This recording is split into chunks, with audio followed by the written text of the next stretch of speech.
And we're live. Alright, so I am now sitting here with Mark and Adam again. Welcome back to the show, Adam. Thank you. And we're gonna do a little tournament report for Top Deck Games, Collingwood, New Jersey today. There were 18 players total. Yep, 18. We did 5 rounds. Cut to the top 8. Cut the top 8. Alright, so what'd you play today, Mark? Played bugs. How'd you do? Well, I went 3-1-1 on intentional draw in the last round for top 8, and then I won in top 8, and yeah. Alright. What about you, Adam? What'd you play today? I played the double Grimlock. So Grimlock Wheeljack with Steamroll. And I also went 3-1-1, splitting in the top. Top 4. Yeah. Cool. Alright. I didn't play today. So unlike Mark last week, that sucked. That's true. I didn't play today. Yeah. Alright, but let's talk about the top 8. So the top 8 ended up being first place at the end of cut was... At the end of the Swiss, right?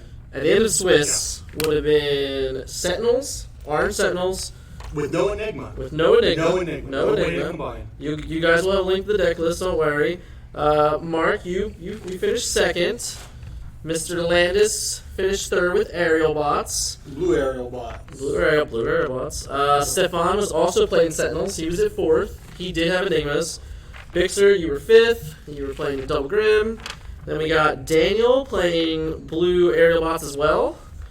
And we got RJ playing Hot Wheels with the Common V. Yep. Newbie. And then in the top 8, we got Clayton with Dinobots. That's 2 weeks in a row for him. 2 weeks in a row, top 8s. Yep. Well, yeah. Last week was top 4. Yeah, last week was top 4. Top 8, and Right. he got beat in the top 8, but he Yeah, made so- the final cut for prizes. Yeah, so that cut to, in the first aim in top 8 would have been Sentinels versus Dinobots, which Sentinels did prevail. Now, you played against Cars, Mark, so how did that matchup go for you? I thought it was a cakewalk, just because Cars used to be the worst matchup for Bugs because they had the super rare B. They could attack first, they could attack kickback, and then just flip Bumblebee and attack, double tap him and kill him. Or if you would flip your kickback since you didn't want to lose an attack, you would just attack their Bumblebee and then they didn't have to use an untap effect to kill it. Now they can't circumvent Scrapnel. Yeah, they can untap their guys and get an extra attack, but you still get to pick. All 4 of your guys get to attack, whereas before you would only sometimes be able to attack with 3. Now all 4 of your guys attack. You're dealing more damage than you did before with the bolt effects. So I thought it was pretty easy. Okay. Scott played the mirror, Aerial Bots. Scott did take that one. I believe it went 3 games. Yes, it did. It went 3 games, so it was close, at least, you know. Looking at their list off the top here, looks like Daniel had 3 pep talks. I know Scott doesn't have any. How many espionage? What was the difference there? Scott played 2. Scott has 2. This guy has none. He has 2 Yeah. smelts. Yeah. And he he also has thermal weaponry. So weaponry. Scott said thermal weaponry was good in the mirror against him. Yeah, I bet. But espionage was just good for. This guy has 2 crushing size. Great. He was never able to combine because Scott was able to espionage the enigmas out of his hand all the time. Yeah. So. And then Adam, you played against Stefan, who Yes, I was did. playing our Sentinels. How was that matchup for you? Actually, game 1, he did just basically completely destroy my Grimlock, and that was, I guess, the deciding factor. And also, he had a very, very big hit on the Prowl, the first exchange. So Like a prowl. Yeah. His prowl early attacks are good. Exactly. His prowl's better than your prowl. Yeah. So he's an extra star. Yeah. Yeah, so this is an One more extra star, but and gets the bolt 1. Yeah. Always. It's And- definitely better. Yeah, and so that one exchange- star matters. Yeah, that one exchange is what actually did it because it didn't allow me to piece through Tyranny, and it didn't allow me to do all the things that the deck wants to do by just boom auto kill Prowl. Yeah. Games 2 and 3 were a lot better because he didn't have that big hit on my Prowl, and I was able to set up the Wheeljack for a steamroll that eventually, after I pieced through Tyranny my Prowl, I was able to just swing in, kill his Optimus, and then trample over 6 damage onto one of his other bots. because he swung with Optimus first. So I was able to actually do a crap load of damage. So games 2 and 3 were actually just it was a steamroll. It was just boom right through all of his spots. The only thing that was annoying was the Mirage. Yeah, Mirage seems good against you. Mirage Espionage, right? Yes, sir. So then you guys were the top 4 and you just decided to split, Yeah. Yeah. which I think is Yeah. fine. You know, 3 teammates, Yeah. so you know. And it was makes getting sense. late. It was getting late. It was getting late. This is late, a little bit late night recording. In the tournament, did you guys see anything interesting? Like any interesting decks you guys want to talk about? There was a sweet Blur thrust deck. I was gonna say that was a funny one. That was pretty good. Being able to like attack with Blur for between 16 and 20 damage. And kill 2 guys in one turn was pretty good. But it's very, very glass cannon-y. I think he went, Alright, so he he went 2 or 3.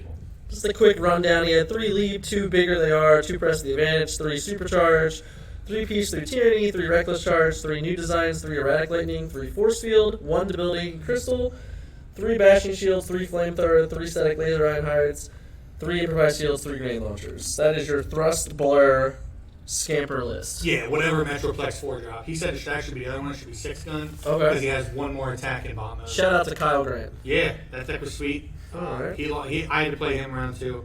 And our match lasted 7 turns in 2 games and probably about 8 minutes. Yep. Yeah. So looking here, it looks like there were 5 aerial bots. Yeah, a lot of air. They were all blue, I believe. I think All that blue. looking at the list, looks like there was all blues. 5 aerial bots, 2 of them made top 8. Yeah. Looks like there was 3 or 4 sentinels also. Was there that many? There was at least 3 for sure. Oh, yeah. 2 of them were in the top 4. So one was Stefan with his Yeah. So combining, and then the other one was Dan, I yeah. think, and he was not combining. He was just No. playing it. Oh, unless there was 2 Dans. Dan was aerial bots, but there's at least 3. Right. So Yeah. the one that was first after There was- Swiss, he was just not That was combining. John. Yeah. John. He was just attacking and actually just so he would like never flip any of his guys Yeah. in play. He would just flip the dead ones, Mirage, Sunstreaker, and Hot Rod, to just play those as extra actions, and he didn't flip any of his guys ever. Yeah. He Look like just attacked. there was only 1 Starstream, Yeah, I believe Eric played Starscream. and nobody else showed up with him. Steve would have played it, but he had a game for his kids, so he was not able to play it. Okay. I didn't want to do a lot of thinking and messing up, so I played Bugs. Yeah. I get that. Sounds like you, Mark. Yeah. I'm trying to say anything. I know there was an Optimus Bumblebee deck. Yeah. Scott played against that. He said it was pretty interesting with 2 stars, and he played 2 Leap of Faiths. It looked pretty good, and it played with like start your engine. So normally in the 2 tall list, you lose an attack. But in this, like, you're able to dig for start your engines just so we can get an extra attack and siphon more cards. And there was one 3Y, which was Optimus, Flame War. So Yeah, it you was stuck the with, original old school 3 stuck with the 2, the I think that double was- Optimus. Did he add new cards to it? Yeah, he probably had like sparring gears and mashing He shields. has 3 smelts. He has 1 espionage. And 2 sparring gills and 1 nobles blaster. So yeah, Yeah. a couple new cards. Yeah, and that was Henry Rico of Team Gradelock. Yeah. Yep. Couple. And 2 of the other guys that were in the top 8. They were great luck cards. Yeah. Yeah. John and Dan. Right? Yes, Jonathan. Yeah, good showing for everybody today. I don't. You guys played, so if there's nothing else for you guys to cover, I think I think that's about your day. I mean, you had top 4 once again was Bugs, Aerial Bots, Sentinels, and Double Grimlock.